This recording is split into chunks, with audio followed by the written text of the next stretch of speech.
Buenas tardes. Es un placer estar aquí con ustedes con la intención didáctica de acercarnos a la historia. Yo provengo de la Universidad Autónoma del Estado de Morelos, donde trabajo desde hace 10 años, y cuando León Felipe me invitó a participar aquí, él es egresado de la carrera de Historia de la Universidad de Morelos,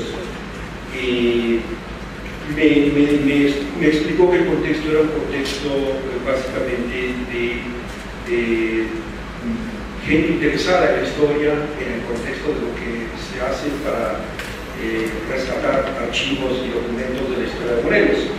Como ustedes acaban de escuchar, nosotros en la Universidad de Morelos desarrollamos una colección, publicamos una obra de 9 volúmenes de la historia de Morelos, y que si no la tienen aquí en sus acervos, yo se las haré llegar con mucho gusto, para que la tengan aquí y sobre todo tengan la posibilidad de consultarla, porque es una obra agotadísima, no es accesible actualmente, pero si la tienen aquí en la biblioteca, creo que cumplirá su verdadera función, que es difundir la historia de Morelos en un estado que, siendo tan pequeñito, y sin embargo dio como para reunir a 120 especialistas en 9 volúmenes, lo cual indica la riqueza de la historia morelense. Yo lo que voy a exponer ahora es un tema que intenta acercar también a los jóvenes al estudio de la historia, sobre todo a partir de un evento histórico que es lo que se conoce como el movimiento estudiantil del 68. Yo no voy a hablar de eso porque no es el motivo del tema, voy a hablar de ese evento histórico, voy a hablar de cómo ese evento histórico, ¿verdad?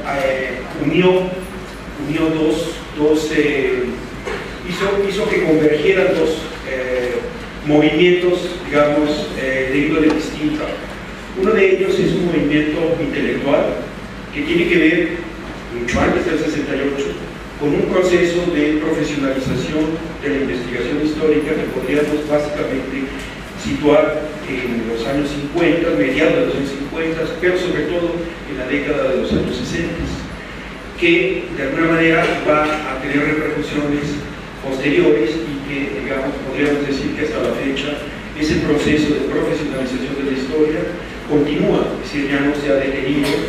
Y por el otro lado, al mismo tiempo, esto coincide con este movimiento que a su vez generó entre sus protagonistas, sus actores principales, produjo una nueva historia contemporánea. Es decir, el movimiento estudiantil, como lo conocemos hoy en día, historiográficamente produjo una revisión crítica de la Revolución Mexicana. Es decir, ese acontecimiento hizo que muchos de estos protagonistas que después historiaron el evento, lo historizaron, tuviesen ya una reflexión distinta de lo que se entendía por Revolución Mexicana hasta ese momento. Entonces, por eso aquí, digamos, para hacerlo más didáctico, yo les traje algunas imágenes donde inicio con esta antorcha olímpica, que era como pues, parte de las celebraciones de los Juegos Olímpicos de la época y que actualmente se encuentra en un museo, ¿no? Ahora ya son piezas de museo, esto me lo encontré en un museo de Torreón, un museo privado, un museo Arocena. Y entonces, en términos generales, lo que nosotros planteamos es que para entender el contexto de este revisionismo historiográfico hay que partir de una periodización amplia que inicia con el triunfo de la Revolución Cubana en 1959 y se cierra en 1973 con el golpe de Estado al presidente Salvador Allende en Chile. Este es un gran ciclo, digamos, es una coyuntura que hubo 14 años y que ese es el contexto en el cual de alguna manera se genera esta nueva producción o esta nueva reflexividad historiográfica, y que también tiene que ver con el último momento, ¿verdad?, el último periodo de lo que se dio a conocer o que se conocía dentro de las tesis de los teóricos de la economía de la época como el milagro mexicano, ¿no? Esta etapa de alto crecimiento económico, digamos un promedio de 6.8 a 7.1% anuales, sostenido desde 1955 y que se cierra prácticamente, ya se está agotando a finales de los 60, pero se cierra con la crisis de los precios petroleros precisamente en los años de 1972-1973. Después, digamos, otro contexto que hay que tomar en cuenta para entender este revisionismo es el contexto también de la Guerra Fría, es decir, la misma revolución cubana traslada, ¿verdad?, a América Latina de una manera muy clara la confrontación bipolar entre capitalismo, comunismo, entre Estados Unidos y la Unión Soviética. Por eso también, al mismo tiempo, como lo señaló en su momento, y estamos también conmemorando el centenario del nacimiento de Octavio Paz, como él lo señaló, 1968 por eso fue un año axial en México y en otras partes del mundo. Como parte de lo que eran las Olimpiadas, pues aquí vemos todavía, vamos a ponerlo en una pantalla más amplia, ¿no? Mejor. Lo que eran las publicaciones de la época, que por ejemplo en el caso de la revista Life, que hizo mucha propaganda muy positiva al tema de las Olimpiadas del 68, y que al mismo tiempo iba documentando los conflictos del movimiento obrero en París, en el Mayo francés, la figura de Che Guevara, que era una figura icónica ya en ese momento. El asesinato había ocurrido en octubre del 67, o la invasión de Checoslovaquia de Praga. Todo ese contexto, digamos, internacional. De tal manera que aquí hay diferentes, digamos, distintos procesos en diferentes latitudes que están convergiendo en ese año, y todo eso le va dando lo que yo llamo un entorno dramático, ¿no?, a ese año, y digamos que se expande también con los asesinatos de Martin Luther King y de Robert Kennedy en Estados Unidos. Esta es una imagen muy famosa. De hecho, en la revista Life hubo una gran cantidad de grandes fotógrafos. Hoy en día sus fotografías son consideradas de colección. Hay exposiciones inclusive sobre estos fotógrafos. Una de estas fotos famosas es este rostro, digamos, de preocupación de Charles de Gaulle, que era el presidente de Francia, y como bien sabemos, digamos, es importante rescatar acá, de Gaulle era una de las supervivencias, digamos, del nacionalismo francés muy importante para la resistencia durante la Segunda Guerra Mundial. Entonces, bueno, ¿qué concepción había de la Revolución Mexicana antes de 1968, digamos, antes de este año axial, como lo llamó Octavio Paz? Es importante darse cuenta entonces que todavía hasta la década de los 50, la principal característica de los que escriben sobre la Revolución Mexicana no son historiadores profesionales. De un fichero, por ejemplo, de 55 autores que yo he ido seleccionando, encontramos que la mayoría estudiaron leyes, eran médicos o ingenieros, y que todavía en los inicios de la década de los 60 impartían cátedras de ética, sociología, historia y filosofía, pero predominaban los abogados. O sea que ese tipo de historiografía es una historiografía estricta, fuera del campo de la historia profesional. Y por otra parte también es importante reconocer que la mayoría de ellos se había formado en una tradición liberal, ¿no? Provenían de una ideología liberal proveniente del siglo XIX, con la marca también del positivismo, ¿no? Y esto también explica mucho de cómo abordaron las fuentes o de cómo trabajaban los materiales históricos. Inclusive había autores como Ricardo García Granados, que tenía un doctorado en economía, por ejemplo, o Roque González Garza, que había hecho estudios comerciales en Coahuila. Inclusive muchos de este grupo de escritores de la historia de la Revolución provenían de sectores muy heterogéneos que eran considerados como los letrados que en los 20, 30, 40 escribieron sus primeros testimonios sobre lo que vivieron de la Revolución. Y no así, en cambio, ya después de 1950 empezamos a hablar en vez de letrados, el concepto que empieza a utilizarse es el de los intelectuales. Es decir, que cambia la procedencia social de quienes después van a escribir historia, que ya, digamos, provienen de la universidad, ¿no? Es lo que se va a llamar la historia académica. Obviamente, el enfoque predominante de este tipo de trabajos era un enfoque político, ¿no? Evidentemente político.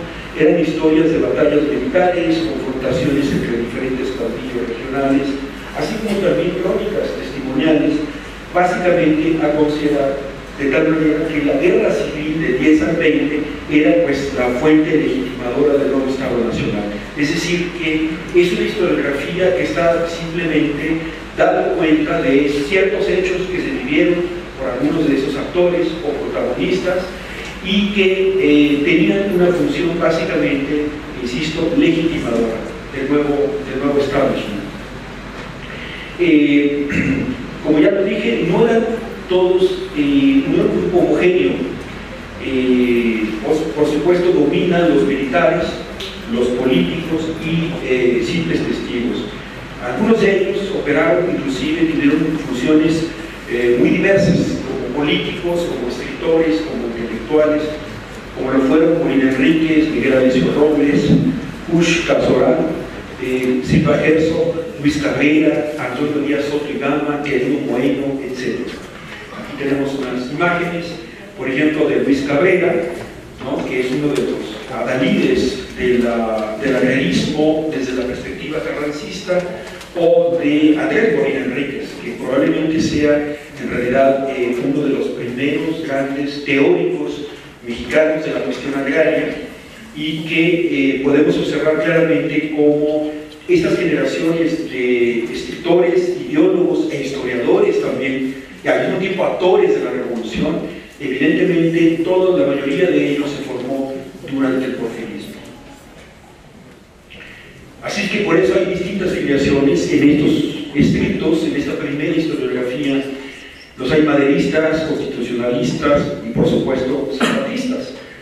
Antonio Díaz Soto y Gama escribió La Revolución Agraria del Sur y Emiliano Zapata y su caudillo, o Gildardo Magaña, que escribió Emiliano Zapata y el agrarismo en México, y Marte Gómez, Las Comisiones Agrarias del Sur. Y especialmente el pintor Diego Rivera hizo de Zapata un ícono revolucionario. Quizás esa es una de las transformaciones más importantes del tema, de la manera en que se va cambiando una historia de violencia, la guerra civil misma, lo que nos acaba de comentar la doctora Martínez Barak sobre esta violencia que asoló a Cuernavaca, y la manera en que se va depurando, ¿verdad?, esa imagen de violencia hacia los años 30. Aquí están imágenes de Díaz Soto y Gama, que es un personaje que yo me uno a esas invitaciones que hacía Andrea. Creo que amerita una biografía importante. Son personajes prácticamente abandonados, o más bien opacados por las grandes estrellas de la Revolución, pero Díaz Soto y Gama siempre fue un opositor del régimen. Hasta el final de sus días termina uniéndose al movimiento enriquista, por ejemplo, pero fue opositor de Cárdenas, fue opositor de Calles. Es un personaje muy contradictorio, muy interesante, y lo mismo también Marte Gómez.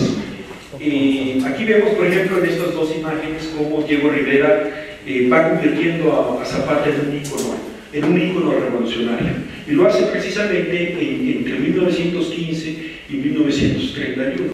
En el 15 tenemos esta imagen muy interesante de la influencia cubista de Diego Rivera. Este cuadro actualmente se encuentra en el Museo Nacional de Arte, que es uno de los cuadros más importantes de la colección de ese museo. Y luego, como de ser una imagen anónima, porque al parecer, bueno, estaba en París, entonces Diego Rivera, y la manera en que a él llega la información del movimiento zapatista, le llega a través de fotografías. Y entonces, en base a esas fotos, él, al parecer, se fija mucho en una imagen de la entrada, ¿no?, zapatista a la Ciudad de México, y en base a eso construye este cuadro que él va a denominar como paisaje zapatista, o también conocido como paisaje guerrillero. Pero de ser un cuadro anónimo, un personaje anónimo del cuadro, digamos, pasa a ser ya identificado claramente con la figura de Emiliano Zapata, de digamos, todos sabemos que en el Palacio de Cortés tenemos ese famoso mural llamado Historia de Morelos, Historia de la Revolución, de Diego Rivera, y que concluye precisamente con esta imagen de un Zapata ya estilizado y convertido en líder algarista. Es decir, de ser el Atila carmesí, como lo planteaban los novelistas norteamericanos de los años 20, a ser el líder algarista, hay una transformación muy importante. Fue precisamente un discípulo de Soto y Gama, Jesús Sotelo Inclán, quien publica en 1943 Raíz y Razón de Zapata. Esta obra, sin embargo, no tuvo difusión en su época, una obra bastante marginal, poco conocida, y no será sino hasta cuando el historiador norteamericano John Womack Jr. la va a utilizar como parte de la bibliografía básica de su libro Zapata y la Revolución Mexicana, publicado en 1969. Sin embargo, hoy en día, digamos, con el tiempo, se ha ido recuperando la importancia que tuvo la obra de Sotelo Inclán, no solamente para una comprensión, digamos, a fondo del zapatismo, porque Sotelo Inclán tiene acceso a informantes, a exsoldados zapatistas, sino porque de hecho sigue siendo una obra, digamos, de un gran rigor, que escapa a este entorno en el cual son los protagonistas, o son los actores, o son los políticos los que escriben esto. Y no es el caso de Sotelo Inclán. Sin embargo, no hay que olvidar que en 1952, mucho antes de que Womack publicara su célebre estudio sobre Emiliano Zapata, un escritor, John Steinbeck, que va a ser premio Nobel de Literatura en el año, creo que 61 o 62, un cineasta, Elia Kazan, turco-griego, que se ha exiliado en Nueva York, y un actor, Marlon Brando, convirtieron al estado de Morelos en un territorio estético de los revolucionarios heroicos con la película de Viva Zapata. Aquí está la imagen así típica, el póster de Marlon Brando, ¿no?, de Zapata, y bueno, una de las biografías más recientes que se han escrito sobre este director muy polémico y muy interesante, que fue Elia Kazan.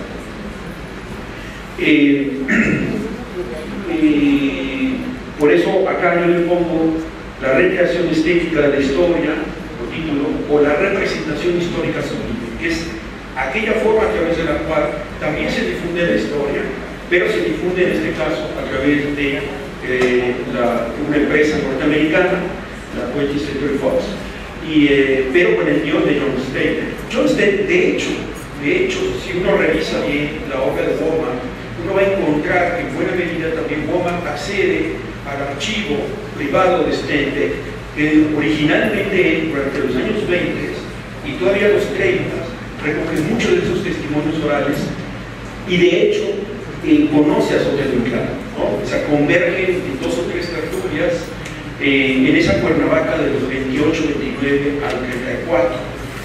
Y Steinbeck siempre quiso escribir una historia del zapatismo.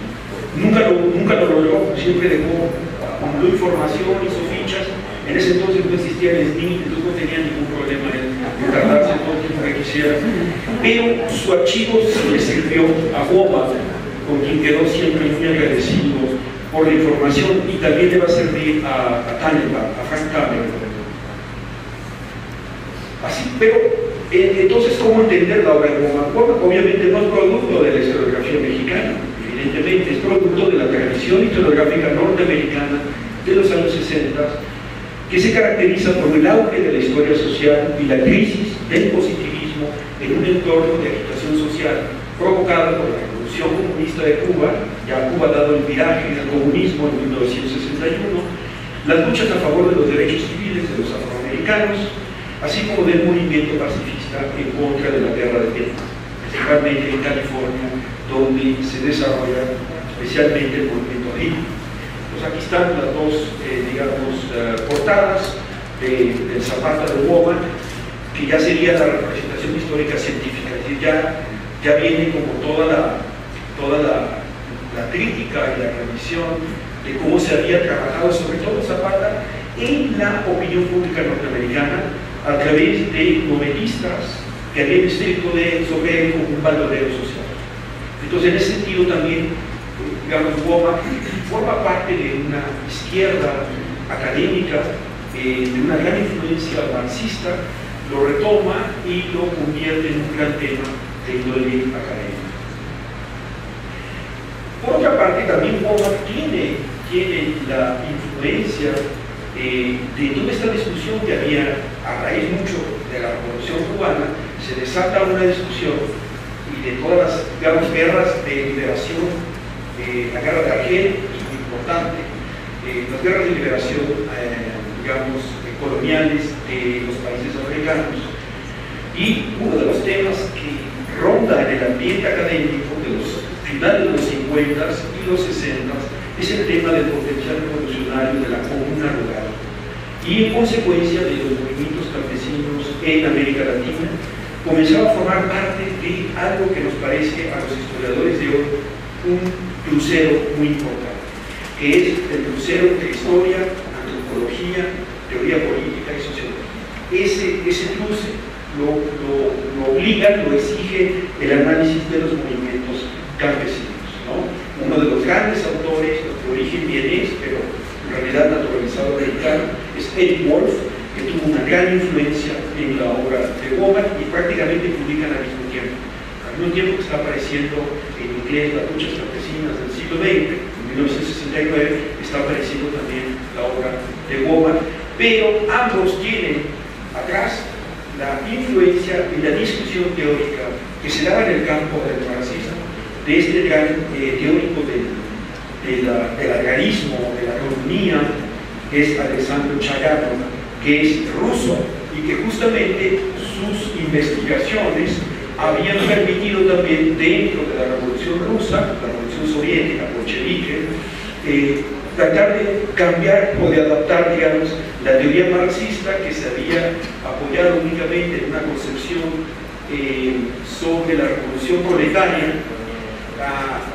a plantear que también la comuna rural campesina, digamos, la comuna campesina también tenía un potencial revolucionario. Bueno, Chayano es el teórico que influye en todos estos autores y es el que está, digamos, atrás de estas obras. Algunos historiadores contemporáneos, como Marco Velázquez, que es un historiador poblano totalmente desconocido, pero para mí un historiador muy importante, que era inclusive identificado, ha hecho un análisis muy fino de cómo también la obra de Guerra y Paz de Tolstoy es una gran influencia narrativa en la manera en que redacta Wommack su Zapata y la Revolución, ¿no? O sea, finalmente ahí encontramos también una influencia importante de la literatura rusa. Uno de los aspectos que finalmente también se aborda tanto en la representación científica como en la representación estética, la película de Viva Zapata, aquí vemos a Anthony Quinn, que de hecho Anthony Quinn se lleva el Oscar a mejor actuación secundaria en esa película, una película que fue un fracaso comercial rotundo, enojó a todo el mundo, no le gustó ni a la izquierda ni a la derecha, a nadie, fue al basurero, Y sin embargo, es una película muy sugerente hoy en día como material de investigación historiográfica de esto que yo llamo la historiografía no académica, ¿no? En donde en las memorias de Kazan y en los apuntes que se han rescatado de John Steinbeck se plantea, se narra cómo ambos discutieron mucho sobre el tema de cómo Zapata se enfrenta al tema de qué hacer con el poder. Una vez que se gana el poder, ¿qué se hace con él? ¿Cómo se puede no caer en una nueva tiranía? Esa es parte de la antigüedad de la película de Víctor Zapata, ¿no? Y la pugna precisamente entre Ofelio y Emiliano va revelando estas inquietudes, esta paranoia del poder, la traición y la reproducción de los actos tiránicos. Bueno, finalmente, entonces, ¿cómo esto embona con el 68? Para los años 60, la figura de Emiliano Zapata era una figura anestesiada por la cooptación oficialista de lo que yo llamo el priato cultural y político. Entonces, en ese sentido, Zapata parecía retenido o cooptado, digamos, por las organizaciones campesinas oficiales, ¿no? Como la Confederación Nacional Campesina, la CNC. Viene finalmente, cuando empieza el conflicto estudiantil, digamos, la represión policíaca del movimiento estudiantil, es cuando entonces la figura de Zapata va a empezar a circular por las calles de la Ciudad de México en una especie de lucha por la apropiación de su imagen, ¿no? Por ejemplo, en esta imagen del periódico El Universal de la época, en uno de los tantos mítines que hubo en Paseo de la Reforma, se observa ya una pancarta con la figura del caudillo del sur. De tal manera, bueno, todo lo que se ha seguido publicando en los últimos años, los archivos tanto del periódico Universal como en general lo que fue los archivos fotográficos de la mayor parte de la prensa de la época, el Excelsior, el Heraldo de México, el Día, etc. Bueno, como todos sabemos, la defensa de la autonomía universitaria por parte del rector de la época, ingeniero Javier Barros Sierra, que era nieto de Justo Sierra. Esto es como para también hacer ver que muchas veces los cortes políticos, sexenales o coyunturales no ayudan a la comprensión de la historia. Es decir, que podemos, por ejemplo, nosotros localizar en algunas de las publicaciones del año 67, 68, de esos años, en el suplemento cultural que tenía entonces la revista Siempre, que dirigía José Paquetierro, ahí van a concluir 5 generaciones distintas de escritores, políticos, intelectuales, van a confluir en una revista como esa. Entonces, esto rompe completamente con la periodización política tradicional. Entonces, no era una cosa casual. Barros Sierra había sido además funcionario, secretario de Comunicaciones con Adolfo Ruiz Mateos. Es decir, podemos observar cómo también muchas veces arriba y abajo, ¿no? En el poder y fuera del poder, están confluyendo todavía resabios de lo que había sido el porfirismo. Bueno, como ustedes saben, todo esto de la historia del 68 no lo voy a narrar acá, pero de alguna manera vamos observando cómo también desde los años 40 ya hay un tipo de organizaciones estudiantiles que provienen no de la UNAM, sino del Politécnico Nacional y de las escuelas normales de maestros, donde buena parte de la organización que posteriormente va a tener el Consejo Nacional de Huelga proviene de la experiencia, digamos, histórica de esos movimientos estudiantiles, especialmente de la represión muy fuerte que se dio en 1948 y de la cual no hay un estudio todavía. El caso es que lo importante acá es observar cómo la esfera cultural y académica, principalmente universitarias, emergen durante este periodo, los años 60, probablemente un poquito antes, hasta todavía comienzos de los años 70, y que constituyen un espacio de crítica y de combate al régimen, especialmente en los años 68-73. Desde mi punto de vista aparecen 5 obras fundamentales del revisionismo historiográfico. Por una parte, en primer lugar, Pueblo en Vilo, de Luis González y González; México en la encrucijada de su historia, de Anatoly Chudovsky; Postdata, de Octavio Paz; La revolución interrumpida, de Adolfo Gili; y La ideología de la Revolución Mexicana, de Arnaldo Córdoba. Es decir, en orden cronológico, las puse en orden cronológico. Estas obras ofrecían varias novedades. Por ejemplo, por supuesto, en algunos casos, como en el caso de Chudovsky, o en el caso de Gili, o inclusive en el caso de Córdoba, la llegada de los enfoques marxistas, por lo tanto el rechazo a las historias políticas de caudillos y héroes de bronce. Bueno, eran marxismos muy distintos. Ya he mostrado el caso de Womack, inclusive siendo norteamericano, pero en el caso de Córdoba, pues más bien es la influencia de Gramsci, de Anton Gramsci, y en el caso de Gili es la influencia de Trotsky. Entonces son como influencias distintas. De cualquier manera, coinciden todos ellos en el cuestionamiento. Luis González y González no tienen nada que ver con el marxismo, pero ellos coinciden en el cuestionamiento de la versión oficialista, lineal, de la revolución, inaugurando, en el caso especial de Luis González, el enfoque de la microhistoria y los estudios regionales. Y coincide, y eso también llama mucho la atención, estos trabajos, en la construcción del sexenio presidencial de Lázaro Cárdenas como el momento más brillante del gobierno emanado de la revolución. Especialmente el Pueblo en Vilo, hay otra visión de la revolución, en contraste con lo que ocurre en Anenecuilco, Morelos, por ejemplo. En San José de Gracia, la historia local va en sentido contrario del vértigo revolucionario. La obra de González y González rescata en los márgenes del ritmo continuo del progreso la discontinuidad del tiempo histórico.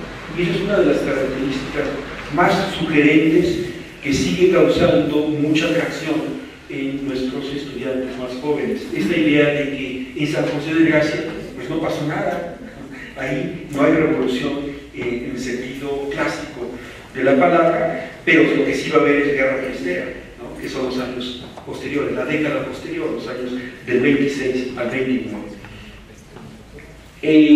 Así que en ese sentido la historia de San José de Gracia mostraba la urgencia de una relectura profunda de la revolución, al menos como se había entendido hasta ese momento. Y desde nuestro punto de vista, esta obra, como la revolución interrumpida de Adolfo Gili, se convirtieron en el punto de inflexión de la historia de bronce del Priato cultural. Las nociones de comunidad josefina, que es lo que usa Luis González, y la comuna de Morelos, que es un capítulo célebre de Gili, ponían el lente en los movimientos de los márgenes, ¿no? En los movimientos que tenían que ver precisamente, o bien con aquellas comunidades que por ser católicas habían quedado excluidas de la penalización tradicional de la revolución, o aquellas comunidades rebeldes, los zapatistas, de Morelos, que toman, ¿verdad? Que toman la ciudad, que toman el poder y que habían sido considerados como rebeldes sin causa, de alguna manera. Esto va a coincidir al mismo tiempo con el hecho de que estas obras van a converger al mismo tiempo con lo que los propios protagonistas, o sea, en este caso hay una similitud, el evento histórico es simultáneo a su escritura, que es el movimiento mismo del 68. O sea, va a coincidir con una escritura de qué ocurrió en Tlatelolco, ¿verdad? El 2 de octubre del 68 había marcado la historiografía, y en ese sentido, esa escritura del movimiento del 68 va a inventar su propia mitología, ¿no? De la misma manera en que está ocurriendo con quienes habían sido carrancistas, o habían sido zapatistas, o habían sido, digamos, constitucionalistas. Ellos también están mistificando, o maderistas, ellos también están mistificando la historia de 1910-1917. En todo caso, lo importante, la diferencia entre esta generación 68era, como yo le llamo 68chera, porque ya están en grupos, ¿no? Con todo respeto para digamos, ellos están creando lo que yo considero que es la principal aportación. Están creando una historia contemporánea, es decir, una nueva historia contemporánea. Hasta ese momento se creía que la historia solamente era una historia que se encargaba del pasado, pero la generación del 68 va a correr la periodización y va a decir, no, la historia también es el presente, y lo que hay que cuestionarnos es el pasado. Entonces, en ese sentido, hay una aportación interesante, con algunas imágenes. Postdata me parece que es una obra que hay que releer de nuevo, pero también había que releer a José Revueltas, y también hay que conmemorar su centenario de su nacimiento, de 1914, nomás que se murió mucho antes, ¿no? Se murió mucho, digamos, joven. Para un escritor morir a los 52 años es morirse, digamos, a los 62 años es morirse muy joven. Y José Revueltas ya era un escritor muy conocido, muy reconocido. Sus obras habían sido traducidas ya en el 69-70, cuando él está en Lecumberri. Sus obras eran ya traducidas a varios idiomas. Es la antípoda de Octavio Paz, y sin embargo es probablemente el único marxista de la época que tiene diálogo con Octavio Paz, ¿no? Que tiene una relación muy fructífera y muy interesante. Evidentemente, a diferencia de Octavio Paz, Revueltas ve en el 68, en el México del 68, ve la posibilidad de una nueva revolución, mientras que Paz considera que no, que es más bien el punto de partida de una reforma democratizante, ¿no? Son dos perspectivas distintas, pero lo interesante es que también ellos están metidos en esos acontecimientos y van escribiendo al vuelo, ¿no? O sea, a pesar de que Octavio Paz inclusive no había estado en México desde 1944, ¿verdad? Al momento de su retorno, en el 69, inmediatamente hace acopio de una serie de testimonios con los cuales ofrece una primera interpretación sobre Tlatelolco, sobre el 2 de octubre de Tlatelolco. En fin, termina el movimiento, y lo que nos va dejando es un conjunto de imágenes borrosas, por eso las pongo así. Aquí está la periodista, la Oriana Falachi, viendo a Ortizo en medio de la balacera, pero a lo que importa aquí rescatar es que, por ejemplo, Octavio Paz sitúa en 1929, justamente en el momento en que el taquismo le impide prácticamente a José Vasconcelos hacer una campaña electoral más o menos en buenas condiciones, y de alguna manera le obstruye el acceso al poder. Octavio Paz considera que a partir de ese momento vivíamos en un régimen de excepción. Paz también cuestionaba, y eso causó mucha polémica en su momento, cuestionaba precisamente el heroísmo revolucionario. Cuestionaba a Villa y Zapata, como también cuestionaba a Che Guevara. Y por eso Paz siempre estuvo en la polémica. Bueno, se ha seguido discutiendo el tema, como ustedes lo saben, y quisiera avanzar un poquito ya para terminar en algunas primeras conclusiones sobre las cuales estoy también trabajando en esta revisión historiográfica.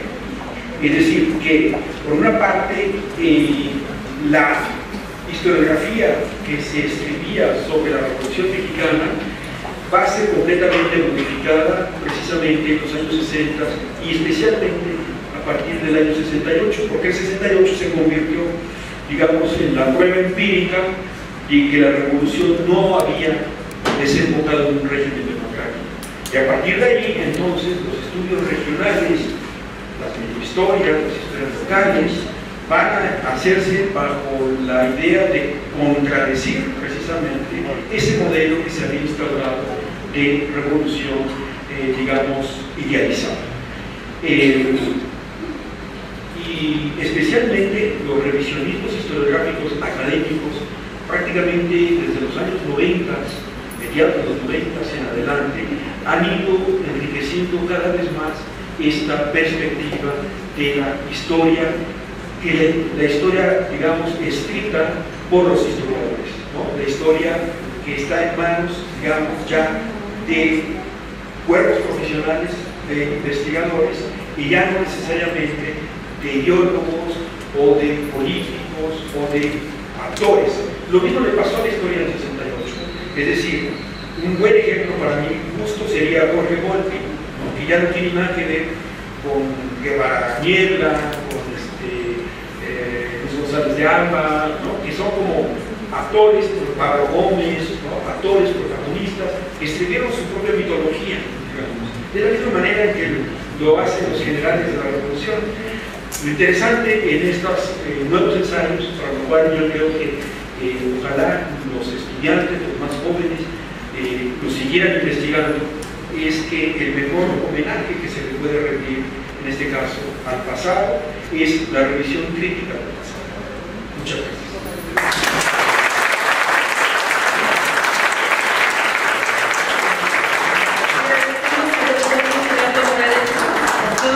Pedimos por favor a la maestra Marina Aragón, haga entrega del reconocimiento de participación.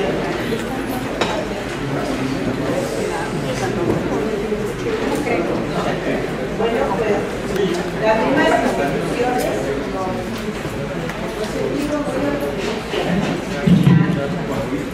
a nuestros historiadores de nuestra querida Universidad de Morelos. Muchísimas gracias, doctor Luis Gerardo Morales Moreno, nuestro reconocimiento por esta participación en la jornada Morelos, la Revolución y Zapata.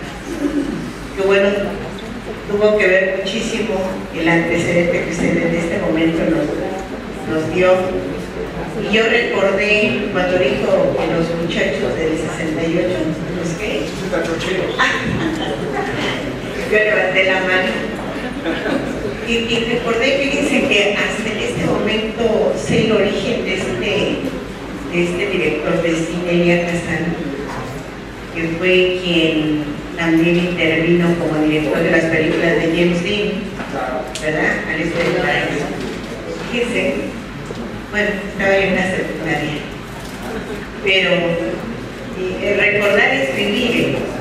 Creo que lo que el doctor ha mencionado, muchos datos, estamos recopilando todos. Y me enorgullece realmente, doctor, darle este reconocimiento de corazón a nombre de la Casa de la Cultura Jurídica, del INIPE y del Instituto de la Educación Básica. Enhorabuena, felicidades.